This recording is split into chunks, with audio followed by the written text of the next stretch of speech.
안녕하십니까. 마지막 주제 발표 해야 할 황석규라고 합니다. 저는 요새 어떤 표현은 새로 시작되는 농업 형태인데요. 사회적 농업이라고 하는 것이 문재인 정부 국정운영 5개년 계획의 81번째 주제로 사회적 농업이라는 게 시작됐습니다. 그리고 2018년, 작년입니다. 작년에 처음으로 사회적 농업이라는 형태를 갖고 시범 사업으로 실시를 했습니다. 그 내용으로는 사업 목적이 농업 활동을 통해 돌봄, 교육, 고용 등 다양한 서비스를 공급하는 사회적 실천 조직을 육성한다 하는 것입니다. 그리고 그 대상은 취약계층이고 그리고 농촌 지역 경제 및 공동체 활성화를 기대하고 있다 하는 것이 사회적 농업을 하게 되는 목적이 되겠습니다. 그리고 간단하게 지금 한국에서 사용되는 사회적 농업은 바로 돌봄, 교육, 고용 이 세 가지를 어울리는 그리고 사회적 약자들에게 돌봄, 교육, 고용을 통해서 사회적 통합을 이루려고 하는 것이 지금 사회적 농업의 가장 중요한 핵심 주제라고 하겠습니다. 그런데 지금 법령이 시원치가 않습니다. 농업인의 삶의 질 향상 및 어촌 지역 개발 촉진에 관한 특별법 제19조 4항에 근거해서 지금 사회적 농업을 시행하고 있습니다. 그러다 보니까 이 법에 상당히 제한적으로 되어 있습니다. 그리고 농업인데 어업까지 끼어 있습니다. 그래서 급기야 2019년 10월 28일 날 국회 도서관에서 사회적 농업 육성법 제정을 위한 공청회가 열렸습니다. 그래서 아마 내년에 이 육성법이 제정되지 않을 것인가. 그런데 지금처럼 국회가 공정이 되면 내년도 안 될 것 같습니다.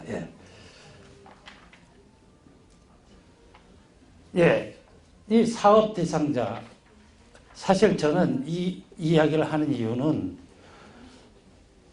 좀 한국에서 하는 사회적 농업이 문제가 너무 많다. 그리고 새롭게 한번 사회적 농업에 대해서 논의해야 된다 하는 관점에서 제가 시작을 하고 있습니다. 보시면 취약계층인데요. 취약계층을 뭘로 선정하느냐 하는 것입니다. 즉 사업 대상자를 누구로 할 것인가 하는 것입니다.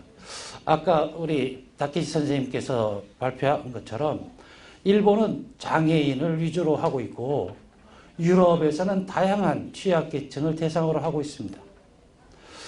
그런데 그러면 제주의 사업 대상자는 누구로 할 것인가? 사회적 농업을 어떤 사람들을 대상으로 해서 실시를 할 것인가? 우리는 여기에 대해서 상당히 논의를 해봐야 됩니다. 그에 대한 얘기는 조금 더 가겠습니다. 중요한 얘기만 하겠습니다. 지원 규모는 국고 70%, 지방비 30%로 해가지고 작년에 9개 조직에 각각 6천만 원씩 5년 동안 보조해 주기로 되어져 있습니다. 그런데 올해는 9개를 더욱더 추가해서 18개고요. 그런데 2020년 되면 50개 조직으로 확대를 하겠다고 하는 게 한국 정부의 지금 정책입니다. 그래서 보시면 2018년 사회적 농업 조직을 보면 한국은 일본처럼 장애인만 대상으로 하고 있지 않습니다. 사업 내용을 보면 고령자, 장애 아동, 청년, 지역 학생, 다문화 여성, 범죄 피해자 등등 다양한 대상으로 사회적 농업을 이행하고 있습니다. 그리고 원래 선정된 또 9개입니다. 여기서 보시면 저소득층, 8번에 보면 저소득층까지도 되어 있습니다. 이렇게 대상자가 장애인뿐만 아니라 여성, 청소년, 저소득층, 모든 취약계층을 대상으로 한국에서는 사회적 농업을 시행하고 있습니다. 그런데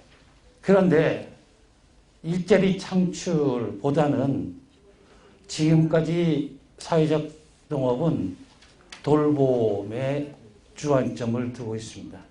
그래서 아까 일본과 네덜란드처럼 케어팜이 지금 한국의 사회적 농업으로 이끌어갈 가능성이 매우 높아 보입니다.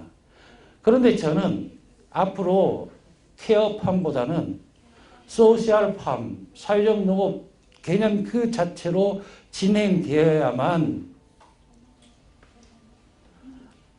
실제로 취약계층의 온정주의가 아니라 자기가 스스로 적극적으로 일할 수 있는 능력을 키우고 스스로 일자리를 만들어낼 수 있다고 생각되어집니다. 그에 대한 이야기를 제가 하려고 하는 것입니다. 제주 지역 사회적 농업이 이야기를 좀 썼습니다. 제주 지역에서는 2018년 사회적 농업에 대한 이야기는 강철남 도의원이 처음 했습니다.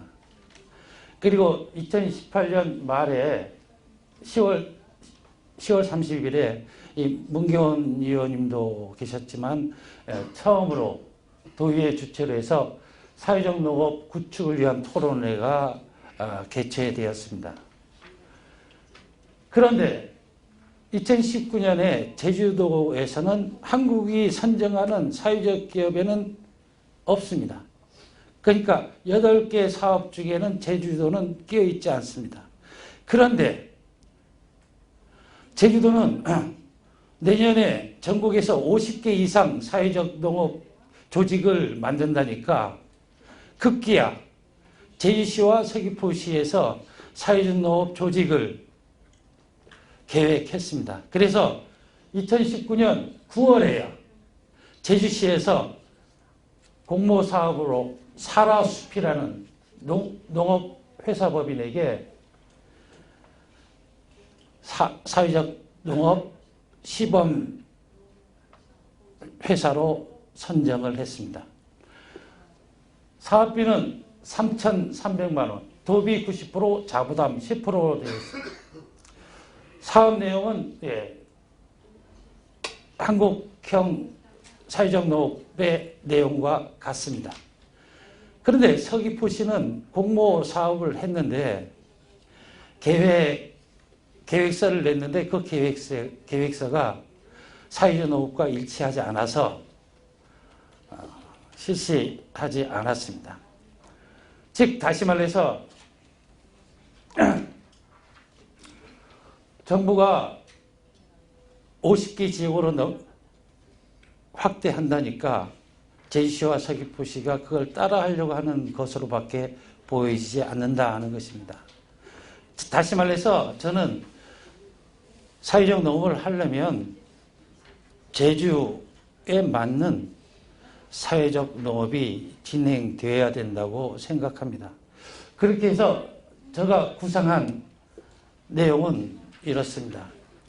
제주도에서 사회적 기업 혹은 사회적 협동조합들이 많이 지금 형성되어 있는데요. 그렇게 성공적이지 못합니다. 아마 10개 만들면 9개는 거의 실패 사례입니다. 특히 협동조합의 경우에는 조합은 역할 분담 때문에 계속 싸워요.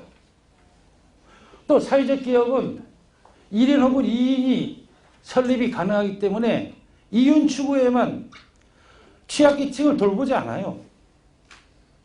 그리고 협동조합은 취약계층이 조합으로 되면 몇몇 사람이 따돌림 시켜요. 이러한 사회적이라는 표현이 붙어 있는 형태들이 제주도에서는 크게 성공하지 못하고 있다는 것도 중요하게 인식해야 된다는 점입니다.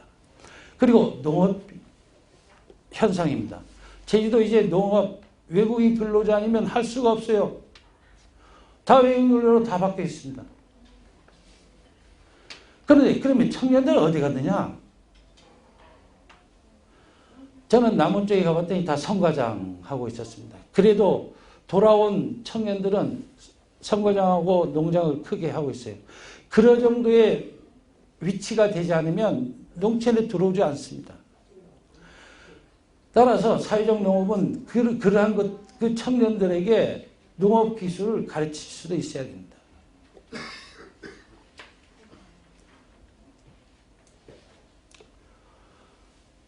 제주 같은 경우에 사회적 농업을 하려면 지금 하려고 하는 조직들이 몇 개 있습니다. 그런데 매해 토지 임대료가 계속 비싸지는 거예요. 예를 들면 친환경 농업을 한다거나 뭐 스마트팜을 한다거나 해보려 해도 할 수가 없어. 비싸고 거기에 들어가는 돈도 많고 할 수가 없습니다. 그리고 대상자. 청년들 농업 안 하려고 그럽니다. 아까 얘기한 것처럼 고도의 기술적인 농업 기술을 배우지 않는 안 해요. 그리고 고령자, 우리 제주도 어머니들 다 아시지 않습니까? 누구 밑에서 일하는 거 싫어합니다. 자기 스스로 나가서 자기 친구들끼리 같이 놀면서 강비를 따고 해녀들도 혼자 가면 못합니다. 친구들이 같이 있으니까 하는 거지. 그러한 제주에 맞는 성격을 이해하고 사회적 농업을 해야 된다. 다시 말해 한국에서 이렇게 하라, 정부에서 하라 해서 따라하는 게 아니고 그 시간이 늦춰지더라도 제주형에 맞는 것을 고민하고 논의하고 토론한 다음에 해도 늦지 않습니다. 지금 당장 정부에서 나 우리 50개 하니까 너네 2개는 만들어라. 제주시 하나, 서귀포시 하나. 그렇게 만들면 그냥 몇 년도 안 가서 끝나버립니다. 사회적 못해요. 그래서 실제로 사회적 농업을 하려고 하는 조직들이 땅 문제, 즉 돈 경제적인 것부터 시작해서 공간, 대상자 확보가 전체적인 난항입니다. 그러니까 대상자와 공간을 확보를 어떻게 할 것이냐 하는 게 사회적 농업을 할 수 있는지 없는지 판가름 날 수 있다는 겁니다.